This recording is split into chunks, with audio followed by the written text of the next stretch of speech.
சில பேருக்கு பாருங்கள், ஜெபம்னு என்ன வரும்? பட்டில் போட்டு படுக்க சொல்லுங்கள், தூக்கம் வராது. ஆனால் ஜெபம்னே ஆடும் பாருங்க. சரிங்களா?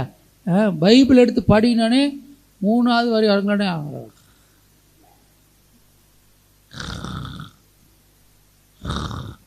சினிமா போட்டு விடுங்க. அதுக்குள்ள முடிச்சா அடுத்த படம் போடு. இந்த அன்லிமிட்டெட் சாப்பாடுக்கு போயிட்டா பாருங்க. சரிங்களா?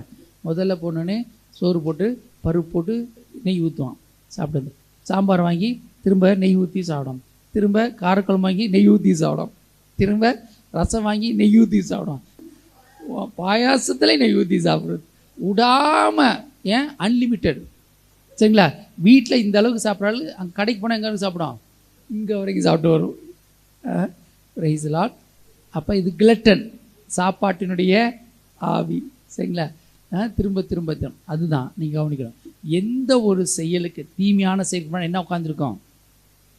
ஒரு தீ ஆவி உட்காந்துருக்கோம். வீட்டில் பாருங்கள், சேர்ந்து வந்து ஜெபிக்கிறதுக்கு பிரச்சனை, டைம் ஒத்து வராது.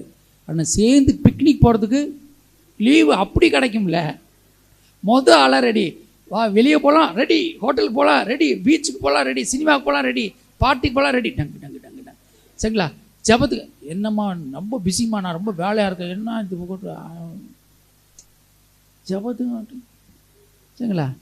அப்போ தான் அப்போ நம்ம கவனமாக இருக்கணும். இதுக்கெல்லாம் பின்னாடி செயல்படுறது என்னது?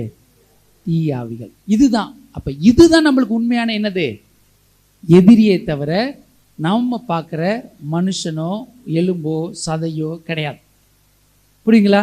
அப்போ உண்மையான எதிரி உங்கள் மாமியாரா, மாமனாரா, கொழுந்தனா, ஏற்று வீட்டுக்காரனா, பக்கத்து வீட்டுக்காரனா, அவங்களுக்குள்ள செயல்படுகிற இதுதான் ஆண்டவர் இயேசுவை பின்பற்ற பிள்ளைகள் கண்டுபிடிச்சிக்கணும். அதுக்கு நீங்கள் ஜெபிக்கணும்.